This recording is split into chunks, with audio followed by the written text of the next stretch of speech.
Perkenalkan, nama saya Zona Putra Tama dari kelas 11 IPS 2. Kali ini saya akan membahas tentang demokrasi pada masa reformasi.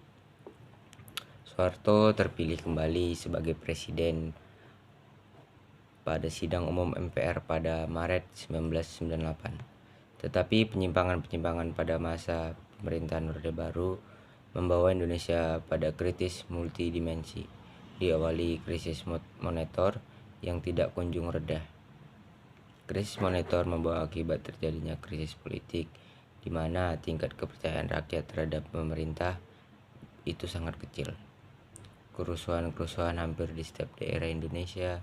Akibatnya pemerintahan Orde Baru di bawah pimpinan Presiden Soeharto terperosok ke dalam kondisi yang diliputi berbagai tekanan politik baik dari luar maupun dalam negeri.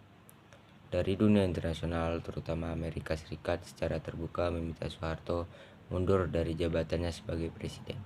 Dari dalam negeri, timbul gerakan massa yang dimotori oleh mahasiswa turun ke jalan menuntut Soeharto lengser dari jabatannya.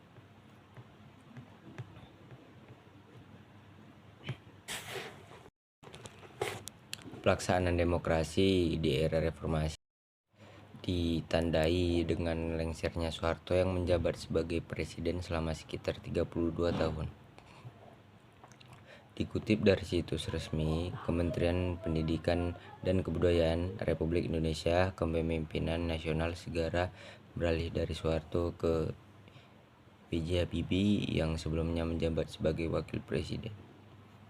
Beralihnya pemerintahan ke B.J. Habibie sebagai presiden ketiga Republik Indonesia dinilai sebagai jalan baru demi terbukanya proses demokrasi di Indonesia.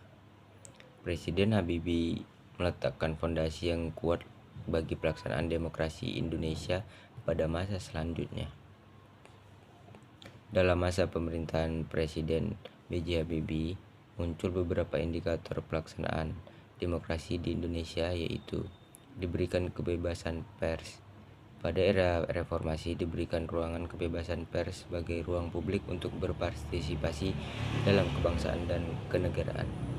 Berlakunya sistem multipartai. Di era reformasi, sistem multipartai diberlakukan terlihat pada pemilihan umum 1999. Habibie sebagai Presiden Republik membuka kesempatan pada rakyat untuk berserikat dan berkumpul sesuai ideologi dan aspirasi politiknya. Karakteristik demokrasi periode reformasi.